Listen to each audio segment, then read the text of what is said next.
back to Faralo Realty. So today we want to share with you our process to find a contractor in El Salvador, keeping in mind that we're not in El Salvador, we're in Canada, and also what are we building? So our process to design a house, fairly simple house, and what that entailed. So first we looked at, who are we going to find to build the house in El Salvador? Who do we know? What do we do? True. And that is our chime clock in the background. So please bear with us. It's telling us, yeah, it's time to do another video. So, how do we find, or how do we find a contractor in El Salvador, especially being, in Canada? Um, we did a lot of research.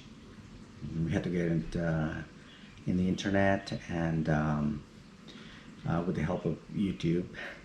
We did a lot of research looking at possible companies, what was being done in El Salvador in regards to building and the types of building uh, that would seem feasible or comparable to what we know here in Canada to begin with. Mm-hmm.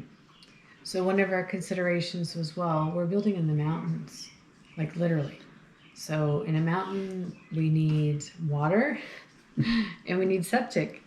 And so what does that mean? Well, we can't drill a well. It would be, I don't know how many feet deep, but that's not realistic. Correct, yeah. So we started with looking at, well, what are costs to do that? And we contacted specific builders that we know. We had contacts from when we've been to El Salvador. And they gave us an idea of cost and what that would entail.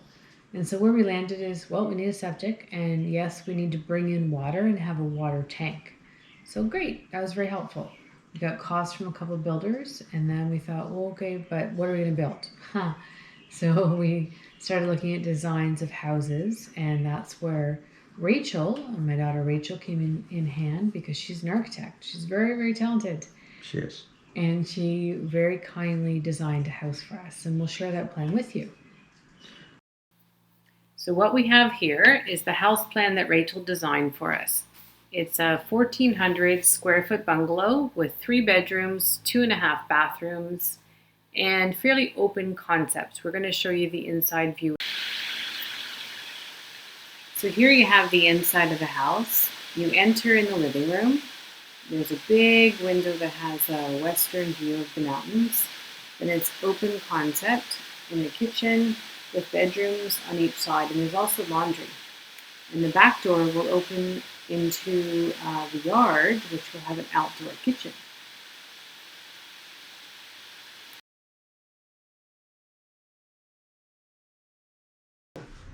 Right there and then, water, for example, was going to be an issue.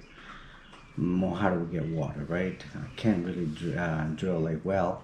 And the chances of getting the only way to tackle this problem, potable water, would be by getting water trucked in. Basically, that's exactly how it's going to be. That is how the locals living in that area do it. So they bring these huge tankers and they fill up the tank.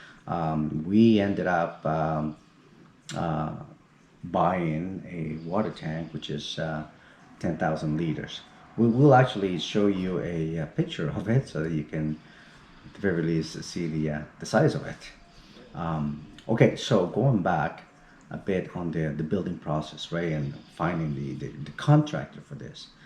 So, as Lynn's mentioned, we did find a couple of companies via YouTube and also on Facebook. Mm-hmm. Yep, our own contacts, and they were really, really helpful. Give us an idea of costs for general construction. So you have, of course, the leveling of the land, and then bringing in things like your water and septic, as well as your hydro. And we do have hydro to the property. Yes. But then we had to look at, is it done by cost per what? So actually in El Salvador, they use metric, so it's cost per square meter. to build, and the measurements are done as such. So we had a couple quotes, and they were reasonable. I'll say much more reasonable than in Canada. But we thought, Yes. well, that's great. They're very reputable companies. We know a lot about them. A couple of them we'd met when we were in El Salvador. But our interest was really, how do we support local people and perhaps smaller builders, meaning not like large companies. Yes. And so, with that in mind, we still had the option, of course, we still had to consider the more established companies, right? The building companies. Why? Well, because they can also provide with a faster quote.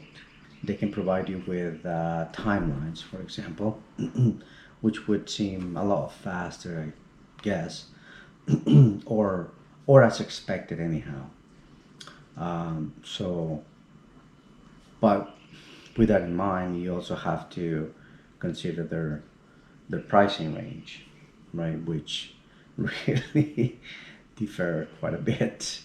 It was all over the place. So you really have to consider that. So having found two or three different companies, contractors, and really communicated with them and gotten quotes on specifics of a building, a certain dimension and things like that. we we started looking at a different option. You go, or the underdog. How's that? Exactly. Kind of. Who really, these people are all over the place. There's a lot of them. It's just finding them. Yeah, so, which kind of comes as a contradiction of what I just said. Because I just said they're all over the place. Well, yes, they are, but it's like here in Canada, you have a lot of contractors, but that doesn't mean that every single contractor that you see out there is a good one, right? And that's really important, because we looked at, well, Salvador's a little different than here, and there are concerns we don't have here, meaning Ontario, and that would be primarily earthquakes. And looking at, so we don't know anything about building or construction for the purposes of earthquakes. So we started to research that. Well, how do you build an adequate building that will sustain earthquakes? Correct. Because there are pretty substantial earthquakes about every 10 years in El Salvador. Or so our research shows, anyhow. And of course, the data is there. Yeah, it's approximately 10 years, every 10 years or so, they do seem to get hit by something relatively strong. So it is El Salvador, and in El Salvador, unlike Canada, they do not really build with using wood. The structures in Canada, and for the most part in the States, and the northern side of the States anyway, it's all about timber framing and things like that, right? The only thing that you are going to see that has concrete, it's likely a foundation. Yeah, exactly. So we looked at, well, what does that mean?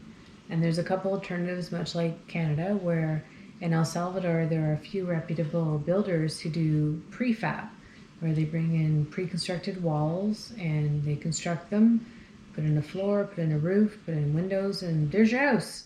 So we thought that was actually the option we're going to go with, and that is Prefab, yeah. Yeah, that's actually what Carlos's cousin went with, which was Yes. great, really interesting. So we researched that, got a couple quotes, and decided that maybe, to Carlos's point, we want to go with something different in a concrete build specifically. Yes. So nothing against the prefab. I mean, they seem to be fairly, straightforward. The build itself, according to the quotes that we received from these different places, pretty fast, straightforward, no real frills to the construction. I mean, you get your floor, walls, and really not a lot more than that. Meaning, of course, you get everything. Depending on what you decide to add on to your plan for a house, right? All luxuries, come extra. So, but we did look, and we did find a couple of videos on YouTube about prefab constructions in El Salvador, and that was actually it became a bit of a concerning point. Yeah, so we thought, well, what in our mind, and keep in mind we're here, not there, but they were lacking a little bit of structure to allow the foundation to be secured in such case of an earthquake. Yes. And so then we started looking at, well, what does that mean? How do you secure a house? We know how we do foundations in Canada, but what does that mean in El Salvador? So we used YouTube to Google as such. How do you build a structurally sound foundation in El Salvador? And believe it or not, and we did put earthquake into that Google. Yes, we did. But there wasn't a lot. We found maybe 3 or 4 specific examples or YouTubes of such construction. And one of the examples we found was. So one of the examples we found was of someone had uploaded this video exactly using the terms we use for the search. Mm-hmm. You know, So the videos that we saw on YouTube showed us the skills of this man, Don Vicente. So Don Vicente is a community contractor. And the reason we call him Don Vicente is it's a term of respect. Here we might say Mr., and in El Salvador they refer to people as Don, and that would be somebody who's mature or perhaps older than you. We're actually the same age. And then if Don Vicente's wife, for example, would be referred to as Senora. So that's a term of respect. So after a few months of planning and lots of backs and forths with Don Vicente, we decided that he was our man, and we worked with a local architect who took our daughter Rachel's drawings and turned them into blueprints that had electrical and plumbing and things that are needed to build the house. So then we did some costing and confirmed things moving forward. And then Don Vicente was ready to start building the house. Correct. So once we got to that point, we had the architect who did the drawings for us with Don Vicente pay a visit to the property we had just recently bought. Obviously they had to come in, take a look at the property, and make their evaluation, right? As to what we would need, what the property would need, the plans that we had developed, whether they were feasible, could it be done, basically, and as well as give us a more on the ground perspective on the cost as well, which did help too. So they did that, they paid the visit, and with both having coordinated that at the architect and then presented, and we proceeded to the next phase of this whole project, which was pretty much getting or trying to get work permits, and as well as trying to get a team together, construction, right? Don Vicente has his own crew, but it was apparent right from the get-go that we would need a few, or he would need a few more people for this project. To add to the team. So we were ready to go at that point. And the next slide will show you the site plan that we designed. So this is the property and the placement of the house on the property. Keep in mind it's a mountain, so it doesn't quite look flat like the picture, but you'll see lots of videos to describe what we had to do to make it flat. So that's what's coming up. Next video will be featuring day 1 of construction. Yes, and you're going to see that right from day 1 that there was a lot to be done. First thing was pretty much terracing. Well, actually, before that, before you even get to the terracing.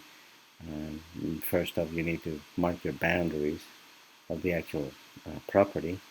Then you have to clean up the area, meaning there were a lot of trees, quite a few trees actually. They need to come down, unfortunately, because they were in the middle of the where the plan was gonna be the house, right? So that had to be done. So it was quite a project, and you are going to see it in the videos coming up next. So stay tuned. Uh, Give us a like if you like this video, and subscribe. So if you so wish, we would definitely appreciate that.